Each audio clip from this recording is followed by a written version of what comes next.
حقوق علينا شاء لله لهم الفاتحة. أعوذ بالله من الشيطان الرجيم. بسم الله الرحمن الرحيم. الحمد لله رب العالمين الرحمن الرحيم مالك يوم الدين. إياك نعبد وإياك نستعين اهدنا الصراط المستقيم صراط الذين أنعمت عليهم غير المغضوب عليهم ولا الضالين. آمين. الحمد لله الذي هدانا لهذا وما كنا لنهتدي لولا أن هدانا الله. والصلاة والسلام على أشرف الأنبياء والمرسلين وعلى آله وصحبه أجمعين. رب اشرح لي صدري ويسر لي أمري واحلل عقدة من لساني يفقهوا قولي. سبحانك لا علم لنا إلا ما علمتنا إنك أنت العليم الحكيم. ولا حول ولا قوة إلا بالله العلي العظيم. أما بعد. Yang dimuliakan Tuan Pengerusi dan ahli Jawatan Kuasa Surau, yang bahagia Tuan-Tuan Imam, Tuan-Tuan Bela, Tuan-Tuan Guru, Ustaz-Ustaz, para alim ulama tempatan, Ustazah-Ustazah, pemimpin-pemimpin setempat, seterusnya tuan-tuan, perempuan, hadirin, hadirat, muslimin, muslimat yang dirahmati Allah sekalian. Alhamdulillah, setinggi-tinggi kesyukuran kita panjatkan kehadirat Allah SWT malam ni. Dan hari ini kita dah berjaya melaksanakan ibadah puasa selama berapa hari? 12 hari lah ya. Malam ni malam yang ke-13. Mudah-mudahan kita akan dapat meneruskan tanggungjawab kita sebagai hamba-hamba Allah dalam kita melaksanakan perintah Allah dengan sebaik-baik mungkin, untuk kita jadikan bekalan nak kita bawa balik ke kampung kita. Kampung kita di mana? Tuan-tuan dan puan-puan, kampung kita di mana asalnya? Di akhirat, bukan desa pelancongan ya. Kampung asal kita di akhirat. Kita ni warga negara akhirat. Saya bukan warga negara kampung, bukan warga negara Kampung Gajah. Walaupun asal dari Kampung Gajah, sebenarnya bukan Kampung Gajah asalnya di akhirat belaka. Kita semua ni akan kembali ke akhirat, nak bawa balik bekalan-bekalan untuk kehidupan di sana esok. Bekalan yang nak kita bawa bukan duit, tak payah duit. Bukan nasi, bukan air, tak payah. Yang nak kita bawa balik ialah sifat taqwa. Wa tazawwadu, kata Allah Ta'ala, fa inna khairaz zadi taqwa. Dan carilah kamu bekalan-bekalan yang banyak, maka sebaik-baik bekalan itu ialah sifat taqwa. Inilah kita usaha ni, puasa lah, semayang lah, zikir lah, wirid lah, baca Quran lah, berjuang dan berjihad lah, laksanakan Islam dalam hidup kita. Mudah-mudah kita menjadi orang yang bertakwa, nak bawa balik bekalan yang syukur. Kerana di sana ada menunggu dua tempat. Satu tempat nikmat, satu lagi tempat azab. Pilihlah nak mana. Nak nikmat pun ada, nak azab pun ada.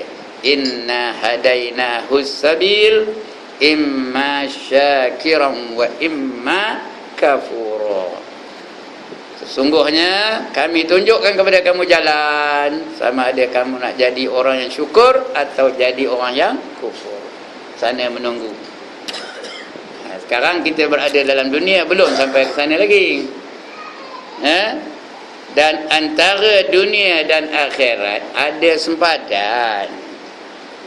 Macamlah antara desa Pakatan dengan Cagak Larang ada sempadannya. Perak dengan Selangor ada tak sempadannya? Apa sempadannya? Sungai berenam. Perak dengan Kedah ada sempadan tak? ada gunung Banjaran apa kan sudah lupa dah. Antara Perak dengan Pahang ada sempadan tak? Apa sempadannya? Banjaran Titi Wangsa. Begitulah juga antara dunia dan akhirat ada sempadan. Sempadannya ialah mati. Udah ramai semua tengok saya. Jadi ialah dulu katanya dia tua katanya. Iyalah tu, betul lah tu. Cuma mati ni dia bukan ada rukun. Adakah rukun mati tuan-tuan dan puan-puan? Rukun mati yang pertama tuai, iya ke? Yang kedua lemah jantung, iya ke? Yang ketiga darah tinggi, betul ke? Yang keempat apa lagi? Kencing manis. Ya. Mana ada rukun? When your time is up, out you go. Ya. Qul innal mautal ladzi tafirruna minhu fa innahu mulaqikum, kata Allah. Katakanlah wahai Muhammad bahawa mati yang kamu nak lari daripadanya itu pasti akan menemui kamu. Kita ni kalau boleh nak lari dari mati, Tuhan pun kabur apa itu. Ya tak? Siapa nak mati angkat tangan? Siapa? Angkatlah. Ayah nak kata angkat. Siapa tak nak mati? Masuk orang cakap ni pun tak nak juga. Ada tak nak pun? Mati juga. Lantak dah. Belilah ubat pun. Tongkat Ali ke? Mak Jun Pak Tani ke? Pak Moga ke? Tahu ke Pak Moga? Tahulah ke? Spirulina lah. Lagi? Apa? Kacip Fatimah lah. Lagi? Mak Jun gajah mengamuk lah. Mak Jun tupai jantan lah. Time dia mati, matilah tu. Ya. Fa iza jaa ajaluhum la yastakhiruna sa'atan wa la yastaqdimun, kata Allah Taala. Apabila sampai ajal mereka, sebelum ayat itu ada lagi, ya. Walikulli ummatin ajal, tiap-tiap umat itu ada ajal. Fa iza jaa ajaluhum la yastakhiruna sa'atan wa la yastaqdimun. Apabila sampai ajal sesuatu kaum itu, tidak akan boleh dilambatkan walaupun satu saat, dan tidak juga boleh dimajukan walaupun satu saat. Dia exact on the spot, exact on time. Ya, dia tak ada nunggu. Ini dia tuan-tuan dan puan-puan. Mati inilah sempadannya antara dunia dan akhirat, dan semua orang akan merasa mati. Kullu nafsin za'iqatul maut. Semuanya akan merasa mati. Termasuk malaikat maut tu yang nyabut nyawa orang tu juga akan merasa mati. Udah dicabutnya semua nyawa orang, nyawa jin, nyawa malaikat, nyawa binatang, nyawa pokok-pokok, asal nyawa lah. Habis dicabutnya, tinggal dia seorang. Lalu Allah tanya, wahai malaikat maut, siapa yang belum mati lagi? Apa jawab dia malaikat? Saya dan Allah Ta'ala lah yang mati, yang belum mati. Kata Allah tanya balik, kamu tak pernah dengar ke ayat aku yang berbunyi kullu nafsin za'iqatul maut? Tiap-tiap yang bernyawa pasti akan merasa mati. Tak pernah ke kamu dengar? Diam, tak jawab dia. Kenapa tak jawab? Dia tahu ini perintah Allah supaya dia mencabut nyawanya sendiri. Ini aja orang yang boleh nyabut nyawa sendiri, ya. Yang bunuh diri yang bolehnya siapa? Malaikat maut seorang aja. Ngapa boleh? Kerana tak ada siapa lagi nak nyabutnya. Dia kena cabut nyawa dia sendirilah. Dia aja yang boleh nyabut nyawa sendiri. Yang lain tak boleh. Jangan kita tak dapat kahwin terjun lombong, bingung betul lah. Tak dapat kahwin terjun lombong, minum cukai getah, naik hospital tu terjun dari atas, itu orang bingung bangang tu. Tak boleh bunuh diri, ya. Dalam Islam bunuh diri itu hukumnya apa? Berdosa besar. Ya.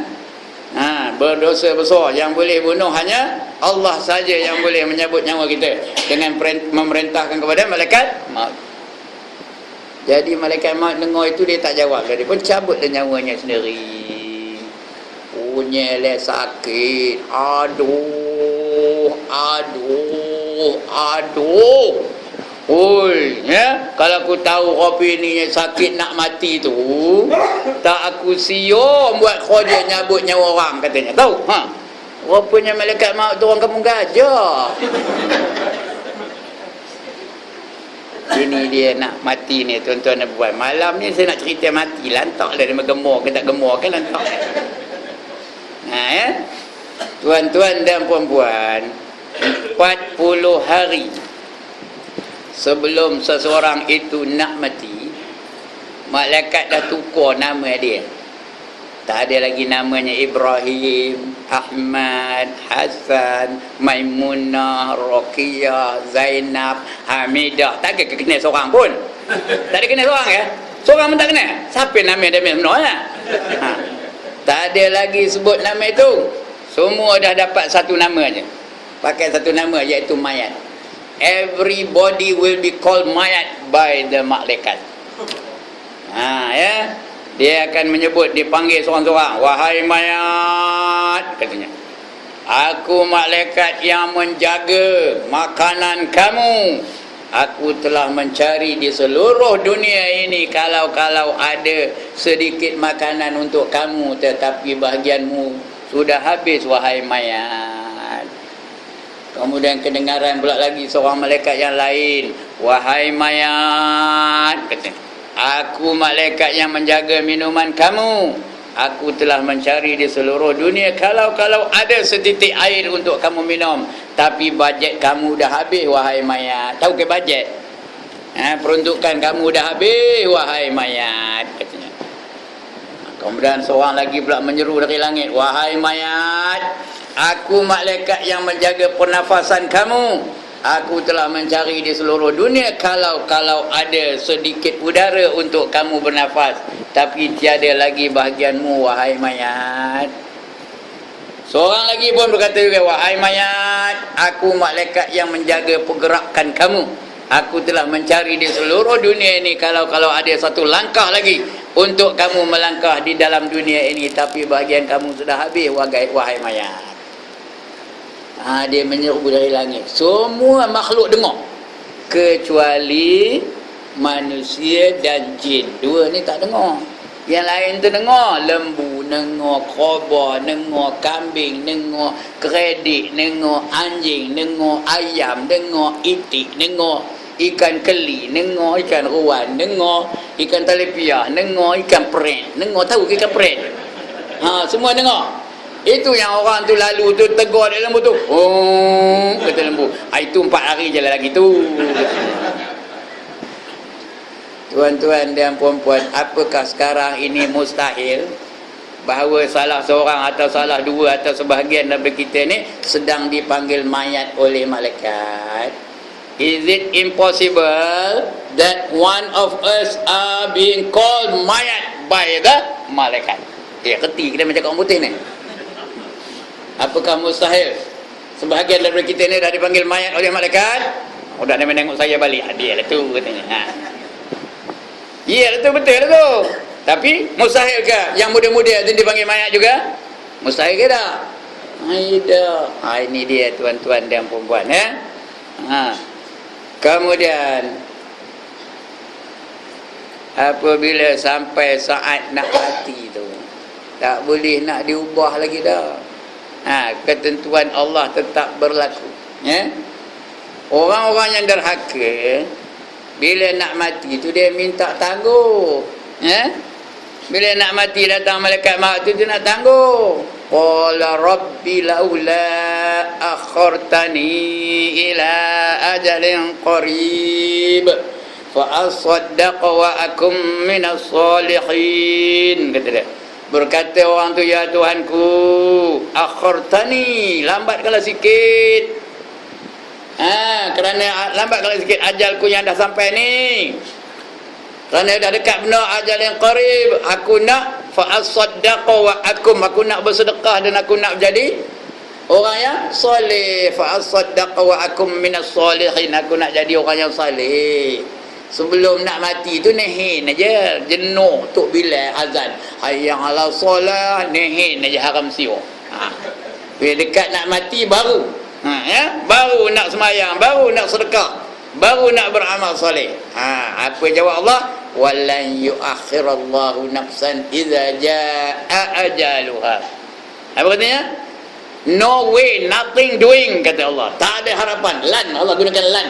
Tidak akan boleh dimajukan ajal kamu walaupun sesaat. Tak boleh diposponkan. Walan yuakhirallah, Allah tidak akan mengakhirkan, melambatkan ajal kamu tu apabila dia telah sampai. Dan Allah amat mengetahui apa saja yang kamu buat. Ini dia tuan-tuan dan puan-puan, ajal seseorang itu. Bila entah, tak tahu. Ada orang mati muda, ada orang mati tua, ada orang sakit berpuluh-puluh tahun dah terdeek, idak juga mati. Ada tak? Terdeek, tahu terdeek? Ya Allah, dia main orang mana? Tahu apa benda terdeek? Udah terbaring. Tak mati-mati. Ada orang segar sedap udah mati. Baru tadi minum kopi sama, tengok pukul 10 udah mati. Ada tak berlaku? Ada ke tak berlaku? Ini dia tuan-tuan dan puan-puan ya. Jadi sebelum mati itulah kita nak bersedia dengan amalan-amalan yang soleh, dengan sifat taqwa. Bila dah mati nyesal ya. Tuan-tuan dan puan-puan, orang yang nak mati ni dia akan menghadapi 4 masalah. Ada yang nak nyesal datang, nyesal aku datang tengok cerita mati. Orang nak cerita membangun, dia cerita mati. Rasa nak balik segan tak tu. Orang yang nak mati dia terpaksa berhadapan dengan 4 masalah. Yang pertama masalah sakaratul maut.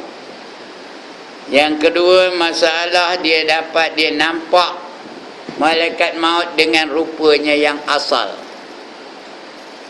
Yang ketiga dia nampak tempatnya di neraka. Kalau dia derhaka lah. Kalau dia apa? Kalau dia orang yang taat dan beramal soleh, dia nampak tempatnya di syurga. Dan yang keempat, dia terpaksa berhadapan dengan tipu daya syaitan. Yang pertama apa tadi? Udah lupa, penat ngabur. Yang pertama tadi apa? Dia berhadapan dengan sakaratul maut. Sakaratul maut itu artinya sakit mati. Sakit dari segala kesakitan. Tidak ada sakit yang mengatasi sakit mati. Tak ada yang lebih sakit daripada sakit mati. Sehingga nak ngaduh pun tak boleh. Kalau dia sakit, aduh, belum lagi nak mati. Kejap itulah. Mungkin petang karang ke esok ke, kejap itu tak ada mati lagi. Punyalah sakitnya. Kata Nabi Muhammad sallallahu alaihi wasallam, sakit mati itu macam seseorang ditetak dengan pedang sebanyak 300 kali tetak. Berapa tu? 300 kali tetak. Itu dia. Nabi Ibrahim pula dia lebih jelas sikit. Sakit mati itu seperti besi dibakar merah ya, besi panas dibakar merah, lepas itu dicelupkan kepada bulu yang basah. Bunyi tak? Bunyi tak tengah panas tu celup dengan bulu basah, bunyi tak? Jadi bunyinya agaknya lah ya. Itu sakit mati. Tapi paling jelas kata Nabi Musa alaihissalam, sakit mati itu seperti seperti seekor kambing yang diseliat kulitnya hidup-hidup. Sakit ke dah? Kambing tu bukan sembelih dulu dah, ambil kulitnya, seliat kulit tu. Sakit ke dah agak-agak. Siapa nak nerai? Kulit, seliat kulit tu. Itu rasa sakit mati. Tak sedarkan diri. Itu yang kita doa. Tak pernah kita dengar tu imam doa, Allahumma hawwin alaina fi sakaratil maut. Ya Allah ya Tuhan kami, permudahkanlah kami ketika menghadapi sakaratul maut. Mudah-mudahan dia jadi ringan aja sakitnya ya. Kalau tidak ya Allah cukup sakit ya. Ingat tadi malaikat maut tadi dia kena sakaratul macam mana? Dia nak cabut nyawa macam mana? Sakit ke tak? Apa katanya? Apa kata yang tadi? Kalau aku tahu kopi ini sakitnya, apa katanya? Ya Allah, dah lupa kena ni. Kalau aku tahu kopi ini sakitnya apa? Tak aku siom buat kerja itu katanya. Rupanya sakit berbenar. Inilah yang akan kita hadapi. Everybody is going to experience this. Nobody is left out. Tiada yang tertinggal, tiada yang terpinggir. Adik kau pernah tengok ni? Tepi jalan tu ya. Kita kerana semua akan merasa. Ya. Ini dia tuan-tuan dan puan. Itu baru satu utama ya. Seorang nak mati tu mula-mula keras, apa namanya, kejang aja badannya ya. Mula-mula kakinya udah tak bergerak lagi dah ya. Lepas tu naik ke betis, lepas tu naik ke lutut, lepas tu naik ke paha, lepas tu naik ke pinggang, lepas tu naik ke dada, lepas tu tangannya pula udah tak terangkat.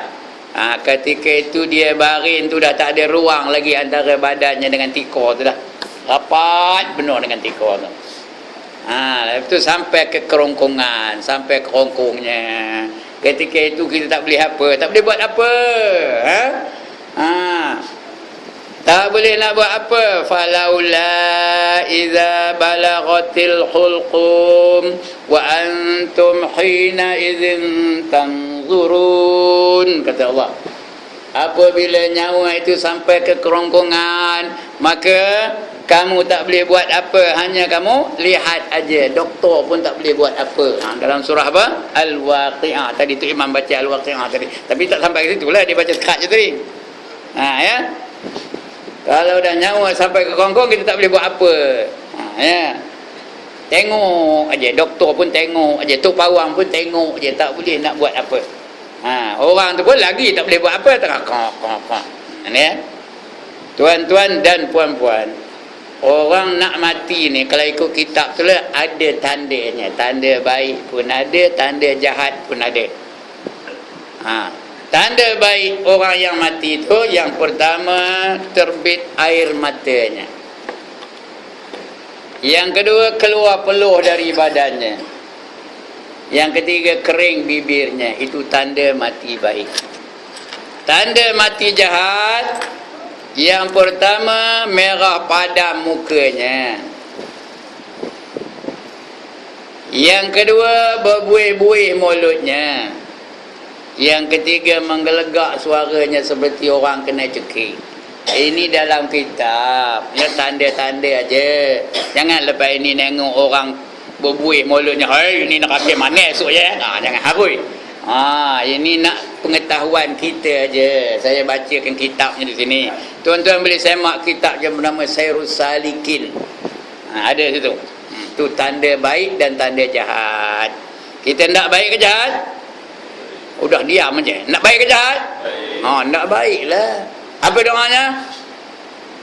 Tok Imam tak pernah doa tu. Apa doanya? Allahumma khtim lana bi husnil khatimah wala takhtim alaina bi su'il khatimah. Ya Allah, ya Tuhan kami, jadikanlah kesudahan kami dengan kesudahan yang terbaik, dan janganlah engkau jadikan kesudahan kami sejahat-jahat kesudahan, iaitu mati kufur dan maksiat. Itu baru masalah pertama, sakaratul maut. Sebab itu baca doa ni ya, Allahumma hawwin alaina fi sakaratil maut wa barik lana fil maut. Bukan wa barik lana fima razaqtana wa qina azabannar, bukan itu ya. Wa barik lana fil maut wa fima ba'dal maut. Baca 25 kali sehari. Boleh tengok dalam kitab rukunan tu ada. Ada kitab rukunan rumah tak? Rumah orang Melayu kalau ada kitab rukunan, dia bukan orang Melayu lah. Setiap rumah mesti ada kitab rukunan tu. Tengok muka surat 51, ada situ. Tapi dia secara mufrad lah, secara seorang-seorang. Allahumma hawin alayya fi sakaratil maut wa barik li fil maut wa fima ba'dal maut. Baca 25 kali. InsyaAllah dia akan ditempatkan bersama-sama dengan para syuhada, sama-sama dengan orang mati syahid. Ya. Baca tu sehari 25 kali. Bukan lama benar, tambah 5 minit baca pun. Itu masalah pertama. Masalah yang kedua, malaikat maut akan datang mencabut nyawa dia dengan rupa dia yang asal kalau dia derhaka kepada Allah. Kalau orang kafir, orang zalim, orang fasik, dia datang rupa yang asli.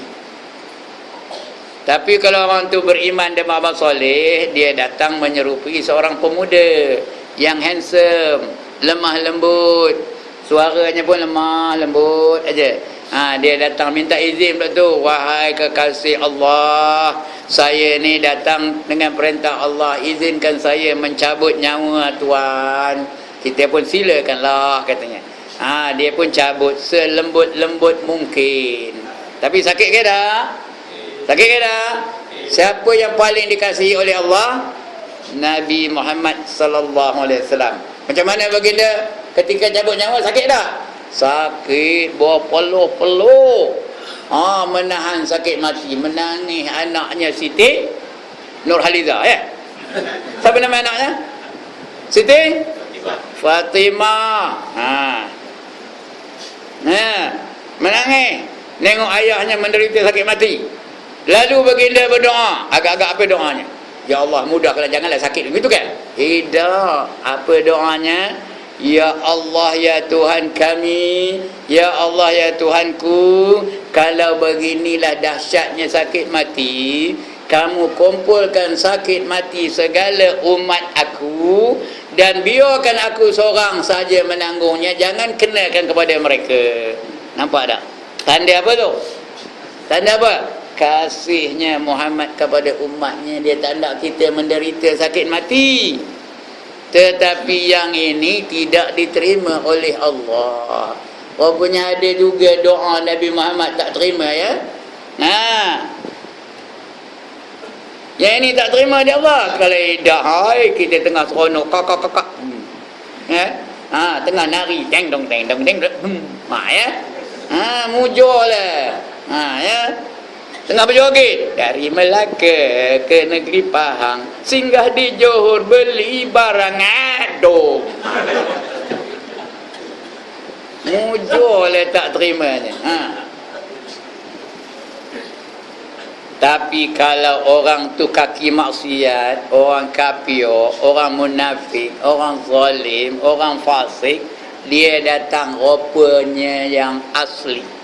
Macam mana rupanya? Ini diriwayatkan, ya, ketika zaman Nabi Ibrahim. Nabi Ibrahim tu balik dari berdakwah. Dia ada bilik dalam rumahnya. Bilik tu dia seorang aja boleh masuk, kunci dari luar, orang lain tak boleh masuk. Lepas berdakwah tu, dia pun masuk dalam bilik. Tengok-tengok je dah dia seorang muda nunggu dia. Padahal bilik kunci dari luar. Dia pun heran, hai orang muda, siapa yang benarkan kamu masuk dalam bilik ini? Jawab orang muda tu, tuan bilik ni lah membenarkan aku masuk, katanya. Jawab Nabi Ibrahim, aku tak pernah bagi izin kamu masuk. Siapa nyuruh kamu masuk? Katanya. Bukan kamu tuan bilik ni, tuan kepada tuan bilik ini yang nyuruh aku masuk, katanya. Siapa? Tuan kepada tuan siapa? Allah lah. Dia Nabi, Rasul, Khalilullah. Bukan bingung kepada kita ni. Kalau kita dengar kepala, apa tuan kepada tuan ni? Dia terus, dia tahu ini bukan orang. Ini malaikat. Dia pun tanya, kamu malaikat apa? Katanya. Jawab dia malaikat tu, aku malaikat maut, katanya. Macam, tuan-tuan. Balik kan tengok dah nunggu je kat pintu, macam. Siapa kamu ni? Aku malaikat maut, macam. Orang sana macam. Kamu ni siapa? Aku malaikat maut. Aduh, terus pensan kejap-kejap itu. Tapi Nabi Ibrahim tidak pula takut.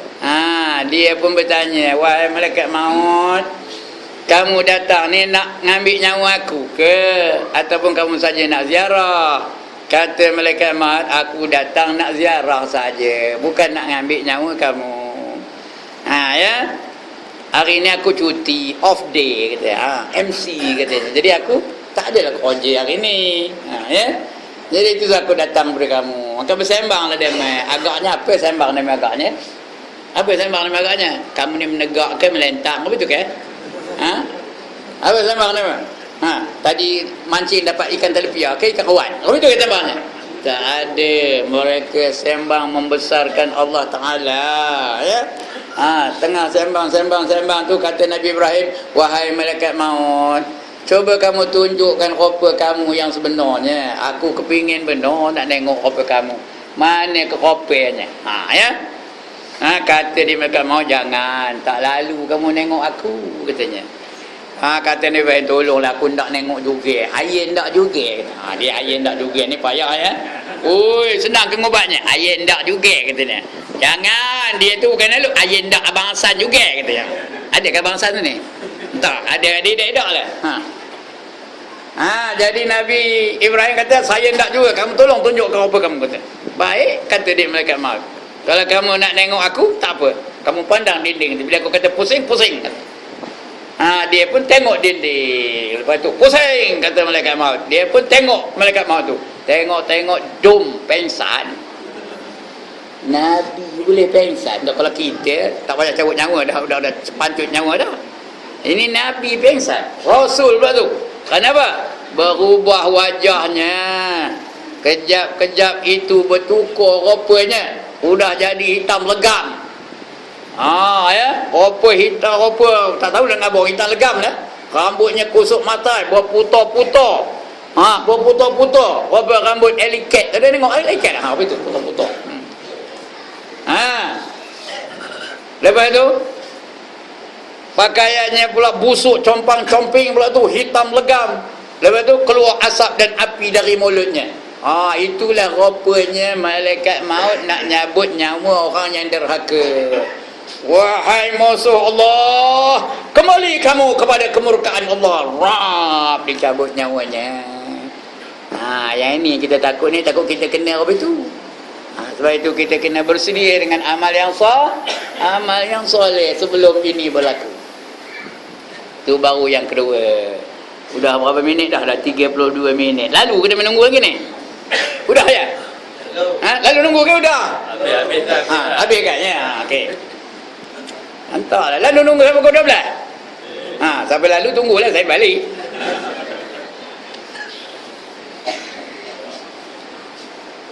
Yang ketiga masalahnya, dia nampak tempatnya di akhirat. Sebelum mati Tuhan tengok ke Tuhan apa? Tuhan tembuskan pandangannya dan dia nampak tempat dia di akhirat, sama ada syurga atau neraka. Ha, ya. Dia nampak tu, fakashafna anka ghita'ak fabasarukal yawma hadid, kata Allah Taala dalam Quran, ya. Ha, ditembuskan pandangan mereka pada hari itu dan mereka nampak apa yang akan berlaku di akhirat nanti. Kalau ahli syurga, dia nampaklah syurga, nampak mahligai-mahligainya, nampak makanan-makanannya, nampak pakaian-pakaiannya, nampak kenderaan-kenderaannya. Lagi nampak apa? Orang depan ni, orang nampak apa? Orang belakang yang jawab. Orang depan ni lagi nampak apa di syurga? Ya Allah, nampak apa? Minuman tak ada, sedap. Nampak apa? Ha, dengar tu. Nampak bidadari-bidadarinya. Tengok dia tengah menyolong. Ha, nampak bidadari-bidadari di syurga. Wa hurun ainun ka'amsalil lu'lu'il maknun, kata tu imam baca tadi, kan? Dan hurul ain, iaitu bidadari-bidadari, mereka itu tersimpan seperti permata yang mereka itu cantik seperti permata yang tersimpan. Seperti permata yang tersimpan dalam apa? Dalam loker dia tu. Kerana mahal benar harganya. Itu dia bidadari-bidadari yang cantik jelita. Ya. Bidadari dunia ni cantik juga, jangan marah pula ya. Jangan marah tau. Dia macam cantik, kau marah dengan saya. Tapi secantik mana bidadari dunia ni, mereka bukan mutahharun. Bukannya apa? Bukannya suci 100% bidadari dunia ni ya. Betul ke tak cakap saya ni? Ada bangkangan. Bidadari dunia cantik belaka tu, semua cantik tu. Tapi bangun pagi-pagi, gisai mata ada apa? Ada apa? Ada taik mata. Cantik benar ke taik mata tu? Korek hidung ada apa? Ada tai hidung. Mahal ke harga tai hidung tu boleh jual? Korek telinga ada apa? Ada apa? Tai telinga itu bidadari dunia serupa dengan kita juga. Nyerongin nampak apa? Nampak tai gigi. Dalam perut ada apa? Ada tong tai. Kemana pergi bawa? Tapi bidadari-bidadari di syurga mutahharun. Artinya apa? Suci, bersih, tak ada apa-apa kekotoran. Ya. Itulah Allah bagi berita gembira kepada orang yang beriman dan beramal soleh, ya. Wa basyiril ladzina amanu wa amilus solihati anna lahum jannatin tajri min tahtihal anhar kullama ruziqu minha min samaratir rizqan qalu hadzal ladzi ruziqna min qablu wa utubihi mutasyabiha wa lahum fiha azwajun mutahharatun wa hum fiha khalidun. Ya, wa hum fiha azwajun mutahharatun. Bagi mereka itu istri-istri, pasangan-pasangan, azwajum mutahharatun, yang suci zahir dan batin, dan mereka kekal di dalamnya selama-lamanya. Jadi ahli syurga nampak syurganya, asyik aja dia nampak syurga. Sementara itu malaikat maut pun cabut nyawanya. Sakit ke tak? Sakit, tapi dia tak terasa kerana terlalu asyik melihat nikmat-nikmat syurga yang bakal dirasainya. Sakit tu ada tapi tak terasa. Macam orang tengok wrestling lah, sedap penuh. Tengok The Rock lawan dengan The Big Show, tengok sedap pun pelan-pelan, tak sedar rokoknya dah makau jari. Itulah lebih kurang lah. Contoh yang lain saya tak tahu nak ngabar kan. Itulah dia contohnya. Tapi bagi orang-orang yang derhaka, dinampakkan kepadanya apa? Neraka. 7 neraka akan menunggu dia di akhirat. Dia nampak api yang menjulang-julang, narun hamiyah, api yang bersangatan nyalanya. Ya, nampak dia neraka. Makanannya pun dia nampak. Inna syajarataz zaqum ma'amul asim, dan makanan ialah buah-buahan daripada pokok zakum, iaitu makanan bagi orang yang berdosa. Kalau Tok Imam baca surah Al-Qa'ah tadi sampai kata boleh, la akiluna min syajarin min zakum famali'una minhal butun fasyaribuna alaihi minal hamim fasyaribuna syurbal him. Makanan mereka ialah buah-buahan daripada pokok zakum. Makanlah mereka makanan itu sehingga penuh perut mereka, dan minuman mereka ialah daripada timah yang mendidih. Timah ni bukan nama orang, ya. Timah tu logam, dibakar sampai dia cair. Kemudian dia minum. Minumlah mereka laksana seekor kaldai. Ini dia nampak makan minumnya. Apa makannya? Daripada buah-buahan dari pokok zakum. Pokoknya pokok zakum. Buahnya buah apa? Buah apa namanya? Pokok zakum. Buah apa? Buah zakum lah. Ya Allah, komen. Pokok rambutan buah apa? Pokok derajan buah apa? Pokok manggis buah apa? Adakah pokok lain, buah lain? Ada ke tak ada? Orang belakang jawab. Ada ke tak ada? Tak ada. Mana boleh tak ada? Ada. Ya Allah, pokok kabung, buah kantor. Tak ada ke? Minta maaf ni. Ngene pula malam ni. Nampak dia makanan daripada buah zakum. Ya. Begitulah. Di dalam neraka itu terdapat malaikat-malaikat yang garang-garang, yang ganas-ganas. Alaiha malaikatun ghilazun shidadun la ya'sunallah ma amarahum. Di neraka itu terdapat malaikat-malaikat yang kasar-kasar, yang garang-garang, yang ganas-ganas. Ya, mereka tak reti nak derhaka kepada Allah Ta'ala. Allah kata balun, apa buatnya? Balun. Allah kata pelupuh, apa buatnya? Pelupuh. Allah kata bedai, apa buatnya? Bedai. Allah kata apa lagi? Apa? Allah kata gasak, apa buatnya? Gasak. Itu malaikat tak reti nak derhaka. Itu sebab yang tukang balun di akhirat, malaikat tak boleh orang. Kalau orang apa dah? Balun, kata Allah, dipangkat. Tak kena. Oh, Ustaz Ibrahim kata.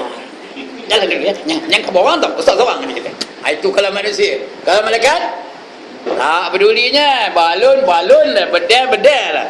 Dia nampak. Ketika itu bertambah-tambahlah lagi seksanya. Ketika nak mati tu, udahlah sakit, mati tu sakit. Nampak neraka tu lagi bertambah seksanya. Ya. Dan yang keempat, orang yang nak mati ni, dia terpaksa berhadapan dengan tipu daya iblis. Iblis ni kerjanya apa? Menipu daya manusia je supaya jadi kafir. Sekarang ni ramai ada orang yang dah kafir.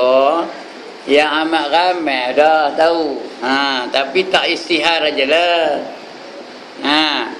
Itu kerja dia sebelum mati tu. Sebelum seseorang tu mati, dia akan cuba berusaha supaya manusia ini mati dengan tidak beriman. Biar serupa dengan dia. Sama-sama kafir. Dia dah tahu dia kafir dan dia tidak akan masuk syurga. Dia nak member. Dia cari member lah, recruit member. Dekat nak mati tu benda datang. Rupa siapa? Rupa maknya, rupa ayahnya. Mak ayahnya dah mati dulu. Dia pun datang kadang-kadang rupa maknya. Tengok dia sayang ke siapa? Sayang ke mak, rupa maknya datang. Ini mak datang ni nak, kata. Mak dah mati dulu. Mak tahulah keadaan di akhirat. Kamu dengar cakap mak, takkanlah mak nak nipu kamu, katanya. Sebenarnya di akhirat tu bukan yang sebenar. Allah bukan terima agama Islam. Allah hanya terima agama Kristian, kata dia. Allah hanya terima agama Hindu. Ikut dia merit manalah. Kalau dia merit Barat, katanya yang benar tu Kristian lah. Kalau dia minat Syarohan, dia katanya apa? Dia kata yang benar agama benar tu apa? Hindu lah. Kalau dia minat Bruce Lee, Jackie Chan, dia minat Jackie Chan, apa katanya? Agama yang sebenarnya Buddha lah. Ikut dia minat mana? Kalau dia minat Aishwarya Rai, kena ke? Katakanlah Hindu agama yang sebenarnya. Ini mak datang ni, kamu percaya cakap mak, agama yang sebenarnya Hindu, agama yang sebenarnya Kristian, agama yang sebenarnya Buddha. Kalau kamu setuju, ikut cakap mak ni ya. Kamu nganggur. Agama yang benar ialah Hindu, nganggur kata. Dia pun nganggur, rap, dicabut nyawa. Kafir lah dia. Ya. Ini dia tipu daya. Kerana syaitan memang kerja dia nak menipu daya manusia. Dia bersumpah dengan Allah Ta'ala. Pasal apa? Pasal manusia lah yang menyebabkan dia kafir. Kenapa dia kafir? Dia tak nak sujud kepada manusia. Manusia apa? Adam. Ingat tak? Wa iz qulna lil malaikati isjudu li Adam. Ingat ketika aku perintahkan malaikat-malaikat supaya sujud kepada Adam. Fasajadu. Semuanya sujud. Malaikat tu sujud belaka. Illa iblis. Melainkan iblis. Aba wastakbar. Dia engkar lagi, takabur. Wa kana minal kafirin. Jadilah dia golongan orang-orang yang kafir. Oleh kerana dia kafir, dia nak tarik orang manusia ni supaya kafir belakang ikut dia. Walaupun bulan Ramadan ni dia tak ada, tapi dia dia cuba usaha dah nak menipu daya manusia. Cuba juga. Dikabarnya kepada membernya. Tahu membernya siapa? Member syaitan bulan Ramadan ni siapa yang berfungsi? Hawa nafsu. Syaitan tak ada. Mana perginya ni? Syaitan pergi ke mana? Dah pergi mana? Udah kena tangkap ISA. Tahu ke ISA? Sebulan lamanya. Tapi sebelum dia tangkap, dia khabar pada hawa nafsu. My friend, hawa nafsu, I shall be gone for 1 month. The malaikat are going to arrest me for 1 month. Therefore, in my absence, you have got to work overtime. Kata dia. Dia faham ke mana? Itu yang pagi-pagi bangkit dari tidur tak apa nak pukul malam karang ya kata. Pagi dah teringat nak pukul. Itu siapa punya fungsi tu? Hawa nafsu lah. Dia akan menyelewengkan nanti. Syaitan dah tak ada. Dia ada kemunting. Dia mau pergi kemunting tengok ada. Kalau tak muat kemunting, dia ada di taparut. Taparut ada tau. Saya dah pernah masuk penjara taparut tu. Dah tengok dah apa salah ustaz ni kata. Pergi ceramah lah, bukan masuk jail, apa kena menjadi banduan ya. Ini dia tuan-tuan dan puan-puan. Tipu daya syaitan at the last resort, as a last resort, sebagai ikhtiar dia yang terakhir untuk menyelewengkan akidah kita. Jadi tuan-tuan dan puan-puan, bila datang esok senang lah ya. Kalau datang syaitan iblis senang lah. Aku dah dengar Ustaz Ibrahim cakap apa itu, datang esok aku tendang lah. Agak-agak boleh ke? Boleh ke? Bukan persediaannya dari otak kita. Kalau dalam dunia ni kita tidak berakidah, kita mensyirikkan Allah dalam kehidupan di dunia ni, maka tak boleh nak kita lawan tipu daya syaitan dan iblis tu. Sebab itu sementara hidup ni lah, kita jaga betul-betul akidah kita. Jangan sampai jadi tergelincir. Jangan jadi orang kafir. Ya, kadang-kadang banyak manusia jadi kafir, dia tak sedar. Dengan sikapnya, dengan